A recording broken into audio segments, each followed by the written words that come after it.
Hello everyone, কথা ধারাবাহিকের আজকের পর্বে দেখতে পারবেন বুলি যখন ডাইনিং টেবিলে উঠে বসে সকলকে চা চায়, সেই সময় চিত্রা দেখে তো অবাক হয়ে যায়। রাম রাম করে সে মাটিতে অজ্ঞান হয়ে পড়ে যায়, কারণ সেভাবে কথার ভূত এসেছে।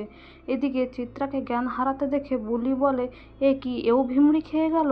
সকলে তো অবাক হয়ে তাকিয়ে থাকে, সবাই বিশেষ করে কথাই ভাবে। কিন্তু পিসিয়া বলে, তুমি কি আমায় চিনতে পারছো না? তারপর পিসিয়া সকলকে বলে, মনে হয় বড় বৌদির মতো কথাও সব ভুলে গেছে। কিন্তু বুলি সোফার উপরে উঠে খেলা দেখায়, বলে, দেখো আমার হাতে নাম লেখা আছে বুলি, আমি তোমাদের কথা নই। তাছাড়া তোমাদের কথা না ব্যথা ওর মতো শুধু দেখতে। আর তোমাদের বাড়িতে উনুন নেই, আমি চা করবো কিসে? তখন কর্তা দাদু কর্তা দিদা কথার কথা ভাবে, সেও তো এই বাড়িতে এসে উনুন খুঁজছিল।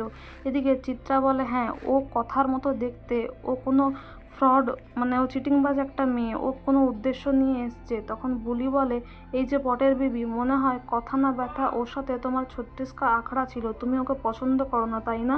বাকি সবাই ভালো মানুষ এই বাড়িতে। এদিকে এভি এসে চিৎকার করে, বলে, ওই মেয়েটাকে কথার মতো দেখতে, কিন্তু কথা নয়, ও বস্তিতে থাকে, ওকে এখান থেকে চলে যেতে বলো, ও আমার সামনে থাকবে না। এই বলে বুলিকে বাড়ি থেকে বের করে দিতে চায়, কিন্তু বুলি বলে, আমি যাব না।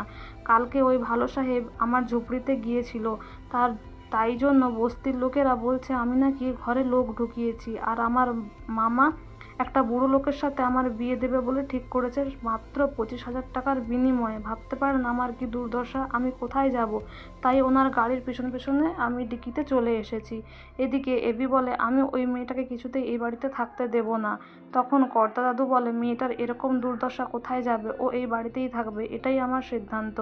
এরপর এভি তার এইচওএফের সঙ্গে ঝগড়া করতে থাকে, বলে, জানি তো আমি চাইছি না বলেই আপনি চাইছেন ওই মেয়েটা এখানে থাকুক। এদিকে সবাই এভিকে শান্ত করার চেষ্টা করে, আর কর্তা দাদু বলে, এতদিনে পাচক আমার সঙ্গে ঝগড়া করলো মন খুলে। এদিকে এভি বাড়ি থেকে যাওয়ার সময় গোবরের গন্ধ পেয়ে বাইরে বেরিয়ে দেখে বুলি পুরো গাড়িতে গোবর লাগিয়ে রেখেছে। তারপর এভি একটা লাঠি নিয়ে ছোটায় বুলিকে, তাড়া করে তাকে মারবে বলে। বুলি বলে, লাঠিটা আগে ফেলুন, নয়তো আমি নামবো না।